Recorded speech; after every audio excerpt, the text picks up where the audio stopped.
Welcome to the Cultivating Business Growth podcast, bringing you bi-weekly discussions designed to help you grow your business and create the lifestyle you desire. Elevate your business with proven strategies from virtual CFOs, CPAs, and business advisors. We discuss real-world challenges solved with actionable steps that get you the results you need both in business and building the life you deserve.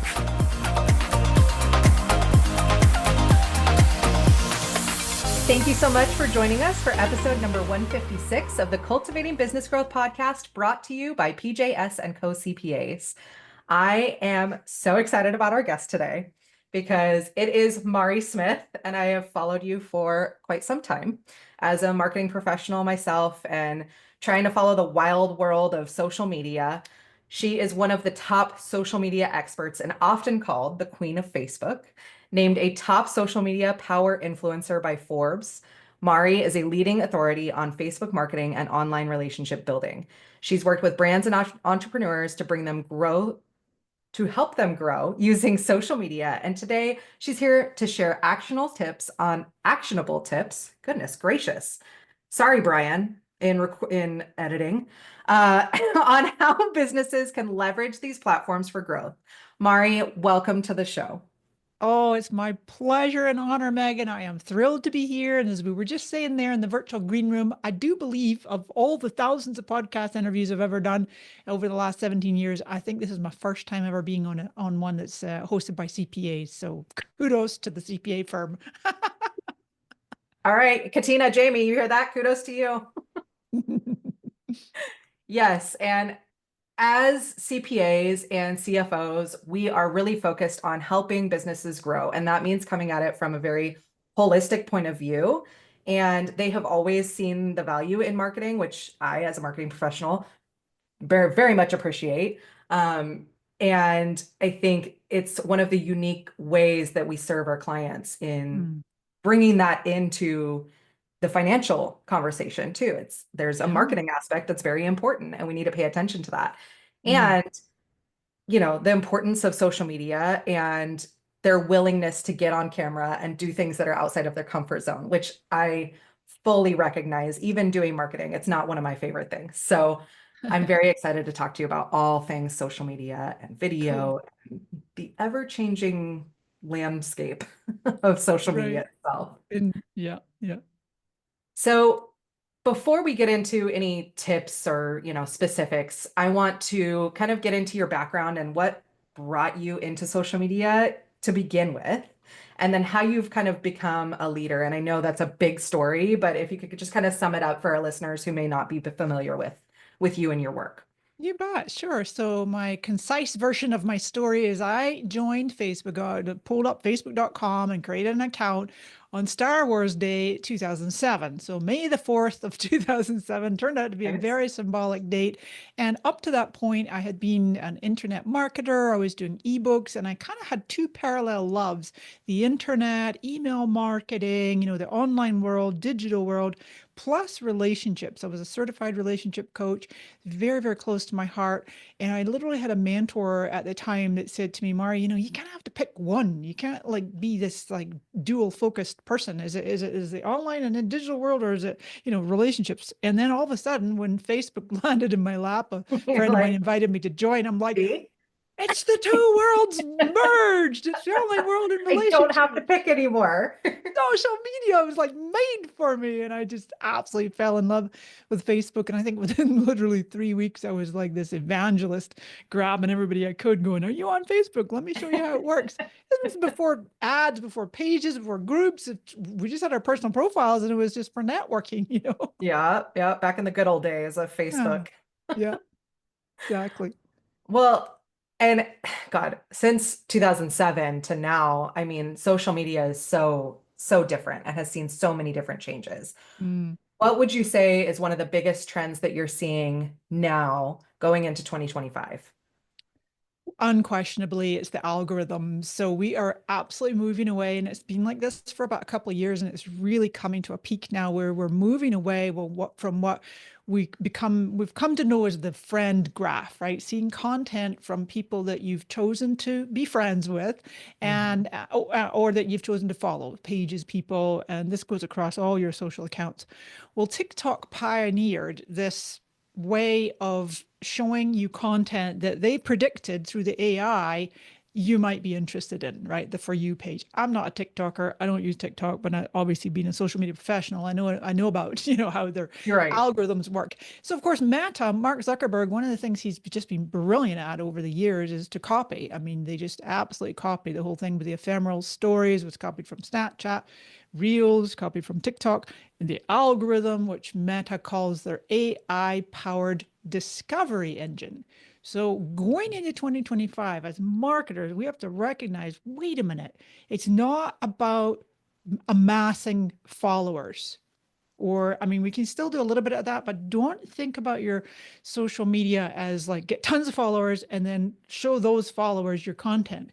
It is now way beyond the playing field is being leveled, so to speak, that someone with 500 followers could potentially create a piece of content that's like, had viral propensity, could get thousands or millions even of views Yeah. over and above someone who just, who has a massive following. So that's the biggest difference, unquestionably, is what we're moving away from the friend graph. Not, I just wouldn't say away. We'll always see content, some content from our friends. But on Facebook and Instagram, as much as 50% of the content you now see in your feed is from their recommendation engine suggested for you, is the interest graph now, not so much the friend graph. Interesting. So the other thing that I keep seeing is there's a lot of people complaining about their organic reach going Mm. way down. So is that because their followers maybe aren't seeing them as much and they need to think about creating content that's more shareable? Or is that something that you're hearing as well in the industry? Or is that something that I'm just like in my little niche of group of people? Organic reach is down across the board and has been for the longest time. I mean, slowly but surely over the last decade. I mean, on the business pages on Facebook, business Yeah. accounts on Instagram, it's the whole pay to play. However, here's the thing, at the risk of upsetting some of your listeners, one of the reasons you're not getting good reach is that you're making crappy content. Because if you make amazing, what I call like highly shareable, that's Mhm. your number, not number one, but it's one of the top metrics. It's how many shares are you getting? And Got it. on Instagram, Adam Mosseri, the head of Instagram, he'll come right out and say, their metric they look at is the what they call sends, like it's private shares. People sharing your Ah. content in the DMs So not is even like to stories or things like that. It's just to their friends. yeah. To privately to friends is a huge metric, and it shows up in your shares. You'll see the grand total of the Right. shares, similar on Facebook. And this is again something on TikTok where it's like you scrolling your feed and you see something, a cat meme or whatever, Right. like a great article from a CPA firm. You're like, oh, my friend would really like this. This is really helpful. This is going to be useful to them. Send, and you pop that off privately. So that's one thing for sure is to try to think of making content that's highly shareable. And then we'll get into this as we continue our conversation today here, Megan. Making your content boost worthy. So like if it does Got it. suddenly catch that flywheel and start to gain traction, you're going to throw some budget on that and make it even go further. Okay. Okay. That makes sense. And the next question that I have for you, I think kind of goes in line with more, ROI, CPA, the way that, business owners like to think about things. Social media doesn't necessarily equate to dollars in immediately That's in true. some cases, right? Yeah. So, how do you justify spending time and money and boosting posts when it's sometimes difficult to track that back to sales in a direct manner? It's basically in some generations, Gen Alpha, Gen Z, your business does not exist if you're not on social. Now you might be on social, but you're not that active and you haven't Mhm. posted in a while. They'll just move on to the next. They're looking like they're on the market for what you offer. the younger demographics, but not necessarily just all the youngers. It's basically this like it's visibility, right? We're kind of moving away from more like Google SEO is like so important. It's kind of like they're neck and neck for some organizations, more like B2B services or some B2C, sure, CPA, but it's like just being able to have that top of mind, what I call top of mind, top of feed awareness. So, for example, one of the most overlooked content formats is the stories. They come little bubbles, the wee circles at the top of your Instagram feed. They're more like wee rectangle squares on Facebook. But those are the things that are ephemeral. They're kind of annoying. When they first brought out stories, I'm like, what the heck? What marketer on the planet wants to create content that's going to disappear? And then, Right. oh my Yep. God, this thing actually works because people tap into it and view it because they know it's going to go away if they don't consume it. So it's a wonderful place to get that top of mind. I know of folks on Instagram who invariably don't post as much on their main grid, their main wall or feed, but they post all the time in their stories. And it's just Okay. a simple and easy way to get that visibility. Yeah. Yeah. And I think you bring up an important point there because being in this space and knowing that you need to post to social media, you have to have a growth mindset because there is constantly new things coming out and you're just like, what the heck is this? Now I got to learn how to make a reel. Now I got to learn how to do TikTok. Now I got to learn how to do, so Yeah. I think not fighting that too and being willing to test those things and before just writing it out, I don't need that is so Yeah. important. Yeah, yeah. Speaking of which, Megan, have you seen it's quite prevalent right now on Facebook and Instagram is those notes. We notes. I'm from Scotland, so I use Yeah. we a lot, but the we notes, and they are ephemeral too. They go way up to Yeah. 24 hours. But then you can put a little music track with it, and the music moves, and so you get that little bit of movement over your profile Which picture. draws It the eye. catches the eye, right? And it's like Mhm. more people should be using that. You can also, another version of the notes is where you can add a little note to other people's content on Instagram. Tap the wee That's airplane fairly icon. new too, or Yeah, to new to me, right? very new. It's very new, Yeah. very new. The thing is, what it does is that little note only shows up to mutual follows. So people you follow Oh, that follow you okay. back. I did Now not know I that. am seeing that in my notification. So and so commented on a post that you left a note on. So and so commented on a post you left a note on. I'm like, another visibility strategy. Yeah, yeah. It's just being able to pop up and have that little reminder of, oh yeah, I do know that CPA. Oh, I do know that social media manager, Yeah, So yeah, it's a great point. yeah. All right, so I want to get into the nitty gritty because we always like to share some actionable things that business owners can start doing or assign to if they do have a marketing manager, if they do have someone handling their social media. Hey, how can we make things better? You So I bet. want to start sharing some actionable tips as far Yeah. as how does that lead to actual business growth or how can we try to be better, I guess. Well, it's interesting because I would say top of mind for me lately is this word authenticity. And in several of my keynotes and talks this year, 2024, I have been telling people good news, authenticity is making a comeback. And I only mean comeback We because don't in need the, five filters on our face now. well, Well, maybe I do, but we're doing Zoom. I'm grateful for the touch up on the Zoom. And I do like the eyelash filters on Instagram. it's ideal.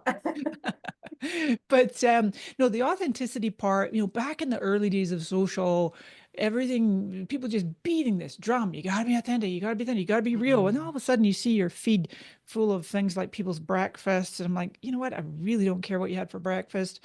I don't care if that's your authenticity, all due respect. And it just got diluted. The word Yeah. literally got diluted. People like roll their eyes. But now it's like with the AI generated content, there is an erosion of trust.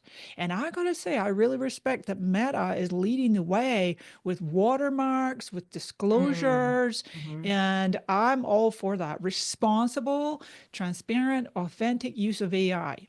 And then, Yeah. so that's one aspect. If you're going to use AI, be clear that you are, put watermarks, put disclosures. Mhm. And at the same time, if we flip that, what we're doing right here today, Megan, I don't know about you, but I'm pretty sure it's the real you. We don't have clones of ourselves here. Not yet. I don't know. It might be just a few years away at Never this going point, there. but Mark my words, I'm never making a clone of myself.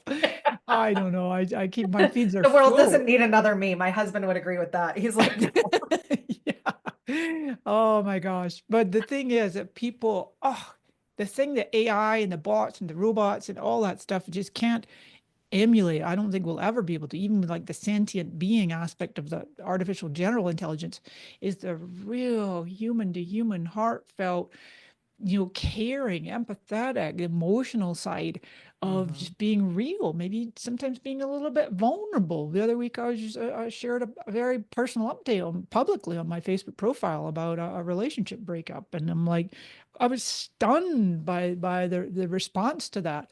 Not saying everybody should go around and do that, but whatever is true for you, whatever's But I your think level of that's a sharing. great point of actually getting to the heart of authenticity is that vulnerability aspect. Yeah. And like, okay, if you do mess up a word on something, don't like feel like you have to go back and re-record the whole thing. We're Yes. humans, showing that Yes. human side of us is okay. Yeah, totally. People, I mean, they call it lo-fi, lo-fi versus hi-fi. Hi-fi is super polished, perfect, like TV quality, every word perfect. Lo-fi, grab your phone, point and shoot, blah, blah, blah, do your thing, and whoopsies, little mistake, no worries.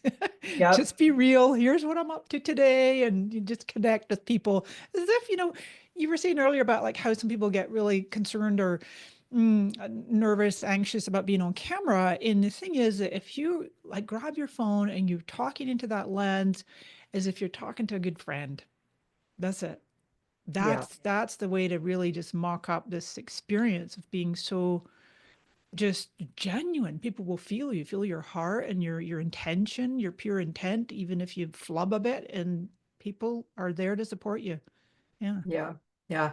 I think for the most part, people are pretty forgiving, but we all have those comments here and there from people on social media too. It's just like for some reason that affects us more. So I think it's easy to get discouraged too It and really feel is. like It you need is. to be perfect, right? Like, Yeah. Yeah. so I get that. I like wearing makeup. I think I turned my ISO tiny bit too high on my DSLR camera because I do look a little washed out, but whatever. And when I'm recording my phone, which is not that often, I just prefer using my good camera with a good lens. But Mhm. on my phone, I will grab an Instagram filter. And the other day I did one where it made me just a little too like bronzy or puff the lips up or whatever. And I was like, Yeah. whatever, I don't care. I just shot this video, little story, little reel. And somebody went out their way to DM me and went, you know, why are you using a filter? It's just like, just be the real you. And I'm like, get over it. I'm sorry, but I just like playing around with filters now and again. You're fun, like, and worry about yourself. What are you doing today? What did you do to change the world? Come on. Oh yeah, I know.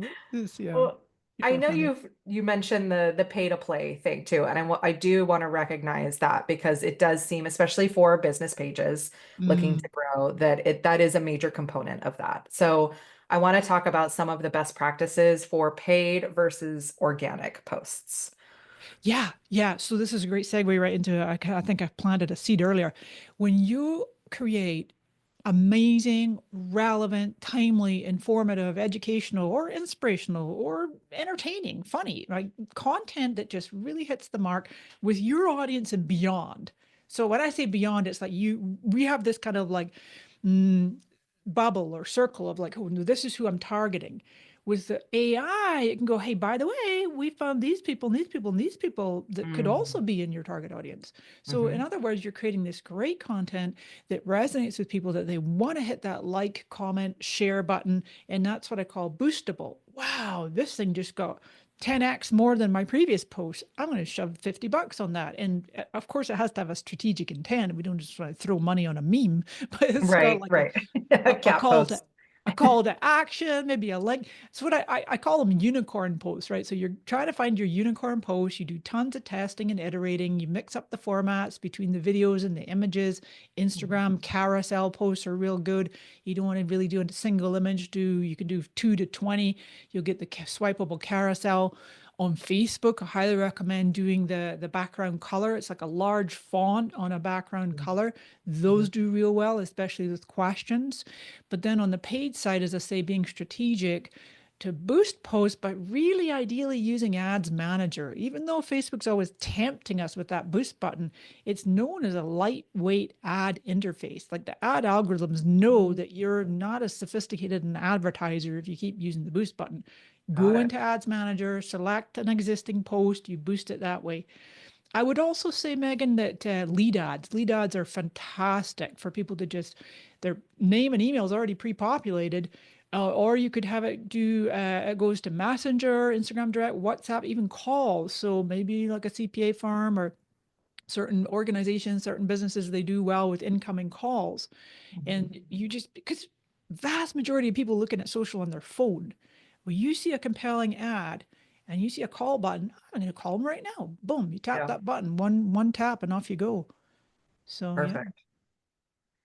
All right. And then I I'm gonna kind of go off topic here from our planned things because I know you've mentioned AI a couple times, Yeah. and I'd love to get your input on how to use that in the best and most responsible way. Because I agree, like there's a lot out there now that people are leveraging with like Mid-Journey to create images that a lot of times are beautiful, but like it's not created by a human anymore. And you need to say that, right? Like I think it's irresponsible to put it out there without that watermark or things like that. But it is a powerful tool that we can use and leverage, and I think should be familiar with. Yeah.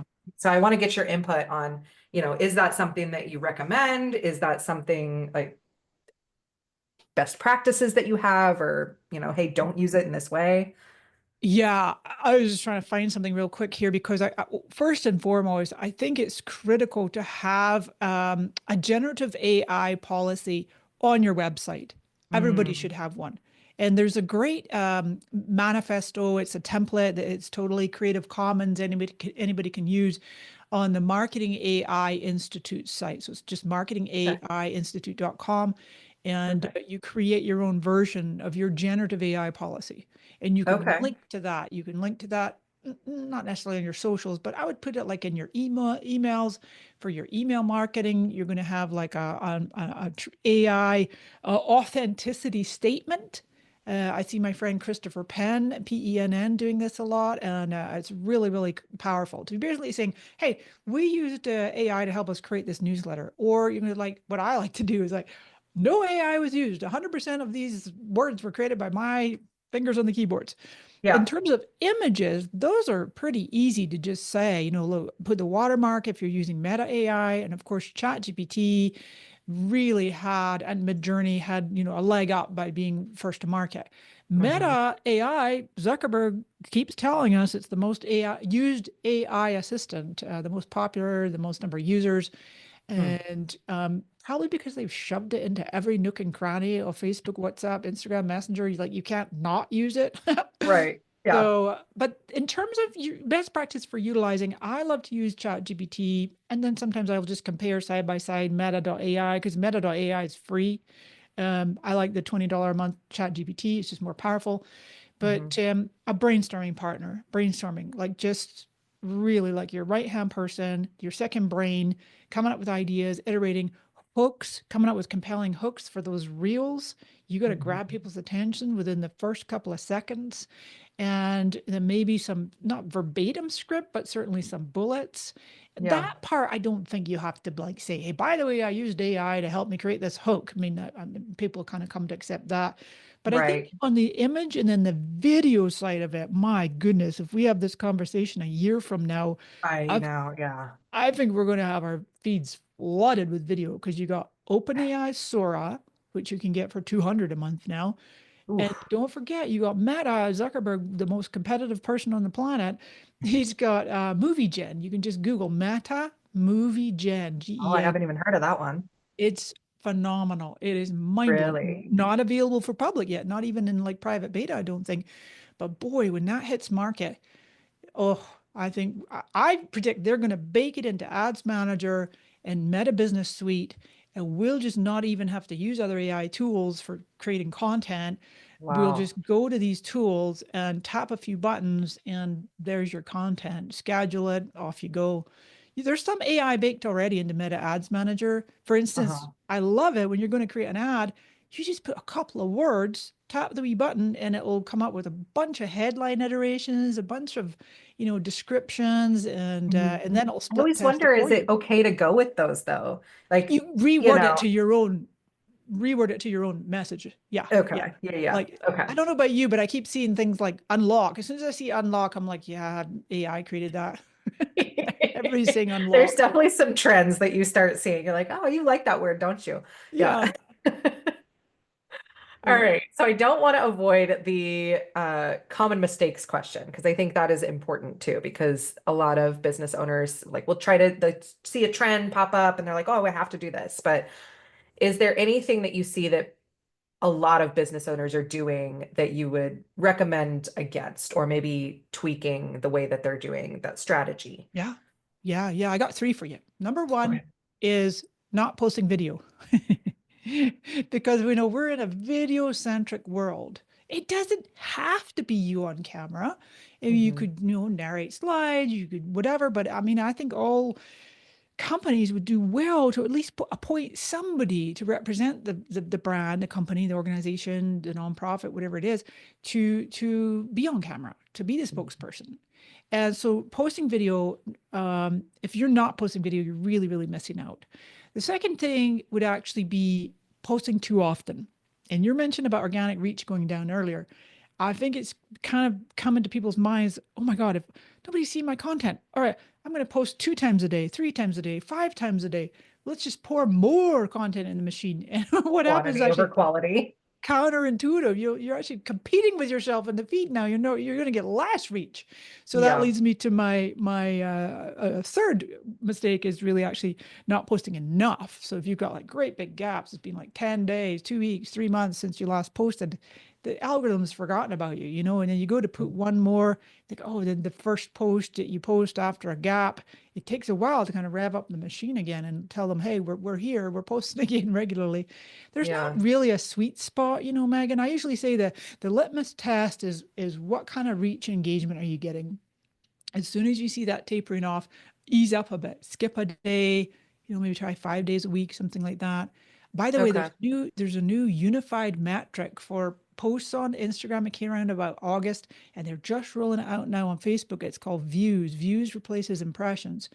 And Hmm. views goes for videos, carousels, stories, image posts, all post formats is called views. And it's just the Okay. number of times that the post was on the screen. It's like 1 millisecond. Oh, geez. Yeah, it's not long. Okay. Well, there's so much data that is available to us too. So combing through that and trying to recognize what is important and what we should be focusing on can be difficult too. Yeah, So, you mentioned view, like, okay, if someone watches my stuff for 1 millisecond, is that really important to me? So it's kind of right. differentiating what's important too. Well, with views, you really want to keep an eye on retention because let's say that you keep posting um, 90-second reels, but people Hmm. drop off after 20 seconds. Shorten them up. Post 30 to 40-second reels. If you got 2 points to make, put it into 2 reels. Yeah. Okay. Yeah. And it doesn't mean that you can't share all that information. You just have to break it into smaller chunks, right? Like Yeah, yeah, and that's actually good for you because that means more content, ultimately, more yeah, posts, yeah, right? that's So, right. Hmm. all right. And as we move into the future, I know we talked about this a little bit at the beginning, but I want to address any upcoming trends that you think we should be paying attention to. I know AI is like its own train that's already going. But what is on the horizon that we really need to be aware of and potentially learning about as business owners? I would think really to encapsulate quite a bit of what we've chatted about already today. Number one is this recognition that the feed is now, these algorithms are now interest based and less about friend slash follower based.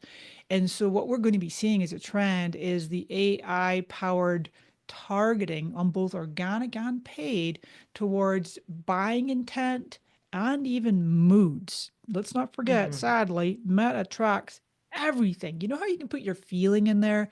You can even do it on a business page, like your emotion, how you're feeling, or your Yeah. activity. Mhm. They track everything down to the keystroke. And so it's all there. Okay, as a user, it's kind of cringeworthy, but as a marketer, you're like, yay, Yeah. we can really laser target who we want to reach. But Yeah, now, it's a tightrope walk between really loving it as a marketer and feeling super creeped out as a user. For exactly, me, just exactly. always like, oh, how do I feel Yeah, about this? I know, you're so right. And so what's interesting is Meta has actually introduced in the ads manager, anywhere you see Advantage Plus, it's got the B plus sign after the word Advantage. That's AI, that's their AI powered. So they have one of the Advantage Plus features is audience targeting. So now Okay. they have two kind of parts to it where they call it suggestions. So let's say you want to reach, women age 35 to 50 in California. Mhm. And you didn't realize, oh my gosh, there's a guy over here who's 60, and there's like another person over here who's 20, or there's someone in Oregon, and so it's like you give it suggestions, and the machine learning is like, we got you. We can even go a little bit wider than that. Whereas that's called suggestions. Then you've got what's Mhm. called control. So, like if you're whatever, you're an alcoholic beverage company and you can only target 21 and up. Well, that's easily, don't you dare show this ad to anyone below 21. That's Right. called a control. So you might do Okay. that for a zip code, like a geographic area, if you're only like a local business. So Okay. good things to know. Yeah, for sure. All right. So I want to start wrapping up, even Yeah. though I want to keep you here for like all day because I love talking about this stuff. But if you could kind of summarize the key takeaways for business owners looking to use social media, maybe they're not using it a whole lot, or maybe they haven't seen a whole lot of results. What's some immediate action that they could take to improve that moving forward? Absolutely. Absolutely. On the subject of video, just making that decision, you know what, we're going to publish more video. There's a lot to that, obviously, deciding if you haven't ever done much video at all, like deciding who's going to be on camera. Mhm. What you could do too, maybe if you have content, courses, talks, you can repurpose that content, taking just little wee clips, but it's not a laborious task anymore. You want to use tools like my favorite is called Descript, descript.com, Mhm. or there's another one called Opus Clip, OPUS, and there's other ones out there. You just load up your long video, it creates a transcript. You then even can go, a Descript does this. You go into their little Underlord, it's their AI tool, and you go, okay, find me the top 10 takeaways that would make a great 30-second reel. Psh, just finds it Oh, for that's you. amazing. You go in, you edit it, you go, okay, let's take this piece of the transcript. It creates a new project with just that video. Let's say that you're repurposing a landscape. You tap one button, poof, makes it into a nice portrait, vertical, because you do want to do vertical. And you don't have to Mhm. crop it in tight. So I do, like right here, we're doing this as landscape. Now I might take, you can have a top and bottom bar, colored bar, where you're going to put your captions on it. And the Opus Clip or Descript do the captions for you. So that's number Oh, one. Number great. two is to strategically amplify your unicorn posts. So looking to get those nice posts that have 2x, 5x, 10x reach and engagement compared to other types of posts. Throw a little budget on those in the ads manager with strategic intent. Simple one, especially on Instagram, would be to get people to DM you. You can use a chat bot tool like ManyChat. A lot of folks have that set up. It's a really great CTA call to action on Instagram. It's like DM us the word, free gift, and you send them a link. It's automated. And Yep. then the third one would be absolutely to just keep testing, iterating, right? That playing field is leveled, as I mentioned earlier, where it's with this interest graph. It's basically anybody is in a position, whether you're an absolute startup or you're long established, you have a few followers or a few million followers or 1,000, you could create the next viral hit. And don't forget to do your stories. Use stories regularly. All right. You heard her. She's the expert, guys. So start doing this stuff because it really does matter. And Mari, if people are interested in learning more about you or, where to find you, the books Uh-huh. you've written, can you tell us where to find you? Sure thing. My website is easy peasy, mariasmith.com. And I do have a Facebook group that's very, very active, and a lot of social media managers and professionals in there. Is a great place to get support and keep on top. It's called Mari Smith Social Scoop. And you can find it on my website as well. So those would be the couple of great places. Of course, follow me anywhere on social media. I'm pretty much at Mari Smith. And, or as I like to say, just Google me. Awesome. Sounds good. Well, thank you so much for joining us today. And listeners, all of those links that Mari mentioned today will be in the show notes for this episode as well. So if you're interested, go to the show notes for episode 156. Mari, I enjoyed our talk today. Thank you so much for joining us and sharing your time and expertise with our community. Truly my pleasure. Thanks, Megan. Keep that momentum going, and we will see you next time.